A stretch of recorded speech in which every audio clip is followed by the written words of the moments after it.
क्या आप जानते हैं अमेरिका ने जापान के ऊपर परमाणु हमला क्यों किया? क्या वजह थी जो अमेरिका को परमाणु हमले की साजिश रचनी पड़ी? अमेरिका की कोई रणनीति थी या फिर था कोई डर? अमेरिका ने कैसे तोड़ा जापान का वर्चस्व? हमले के बाद कैसे खड़ा हो गया जापान? इस बम का नाम अमेरिका ने लिटिल बॉय क्यों रखा?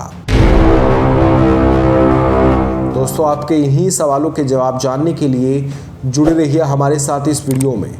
इसे आखिर तक देखना ना भूलें ताकि आपको इन सवालों के जवाब मिल सके। चलिए शुरू करते हैं। अमेरिका दुनिया का सबसे ताकतवर देश, जिसने विश्व इतिहास में सबसे बड़ा नरसंहार करने वाले परमाणु बमों का इस्तेमाल किया। यह पहली बार था जब इस तरह के परमाणु बमों का यूज किया गया हो। तारीख थी 6 अगस्त और साल था 1945। यही वो दिन था जब अमेरिका ने जापान के हिरोशिमा शहर पर परमाणु बम गिराकर तबाही मचा दी थी।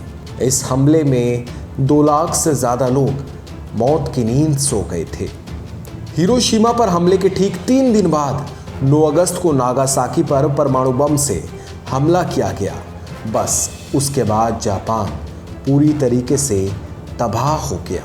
साथ ही मानव युद्ध की सबसे बड़ी त्रासदी भी जन्म ले चुके थे। इस हमले के बाद दुनिया के तमाम देश हमेशा इसकी आलोचना करते रहे हैं। दूसरे विश्व युद्ध के दौरान अमेरिका ने आखिर क्यों और कैसे जापान पर इस भीषण हमले का फैसला किया? असल में अमेरिकी वैज्ञानिक जुलाई 1945 में ही परमाणु बम का सफल परीक्षण कर चुके थे। इसी दौरान नाजी जर्मनी अमेरिका के सामने घुटने टेक चुका था। तत्कालीन अमेरिकी राष्ट्रपति हैरी के सामने इसके बाद जापान की चुनौती खड़ी हुई थी। ऐसे में ट्रूमैन ने युद्ध सचिव हेनरी स्टिम्सन की अध्यक्षता में एक कमेटी बनाकर यह तय करने को कहा कि जापान पर परमाणु बम से हमला किए जाने के बारे में विचार किया जाए। अमेरिका जापान को धूल चटाना चाहता था। असल में अमेरिकी राष्ट्रपति ट्रूमैन जापान को सबक सिखाना चाहते थे। 16 जुलाई वाले सफल परमाणु परीक्षण के बाद वो चाहते थे कि जापान कहीं का ना रहे। 26 जुलाई 1945 वाली अपनी पोट्सडाम घोषणा में उन्होंने कहा कि हमारी संपूर्ण सैन्य शक्ति और दृढ़ निश्चय का अर्थ है जापानी सेना का विनाश। जापान पर पूरी तरीके से कब्जा किया जाए, उसके नेताओं को तहस नहस कर दिया जाए, लोकतंत्र की स्थापना हो और युद्ध अपराधियों को दंडित किया जाए। इन सब के बीच एक दिलचस्प किस्सा भी खूब प्रचलित है। उस समय नागासाकी अमेरिका के निशाने पर नहीं था, लेकिन अमेरिका के तत्कालीन युद्ध मंत्री स्टिम्सन के कहने पर जापान की पुरानी राजधानी क्योटो का नाम संभावित शहरों की सूची से हटाकर उसकी जगह नागासाकी का नाम शामिल कर लिया गया। स्टिम्सन ने अपनी पत्नी के साथ क्योटो में कभी हनीमून मनाया था। वो नहीं चाहते थे कि वो मटियामेट हो जाए। वहीं दूसरी तरफ अमेरिका के जनरल ड्वाइट आइजनहावर जैसे सैनिक और लेव जिर्लाद जैसे भौतिक शास्त्री इस बम के विरुद्ध थे। उनका कहना था कि इससे सोवियत संघ के साथ परमाणु हथियारों की घातक होड़ चल पड़ेगी।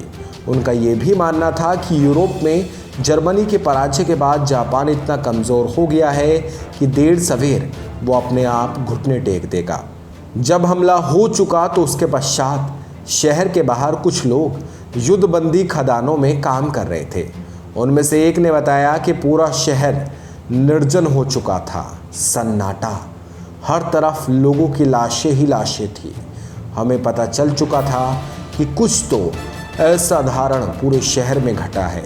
लोगों के चेहरे हाथ पैर गल रहे थे।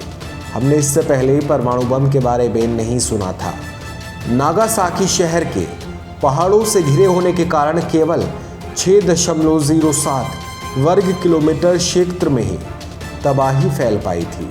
इस हमले के बाद जापान को उभरने में सालों लग गए, लेकिन जापान आज तरक्की की नई राह पर है।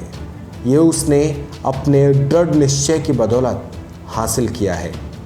हालांकि मज़ेदार और दिलचस्प बात यह है कि अमेरिका ने परमाणु बम के लिए कभी माफ़ी नहीं मांगी है। दोस्तों, आपको हमारा ये किस्सा कैसा लगा प्लीज़ कमेंट सेक्शन में हमें ज़रूर बताइएगा। वीडियो अगर आप यूट्यूब पर देख रहे हैं तो हमारे चैनल को सब्सक्राइब कर लीजिएगा, फेसबुक पर देख रहे हैं तो पेज को लाइक कर लीजिएगा। शुक्रिया।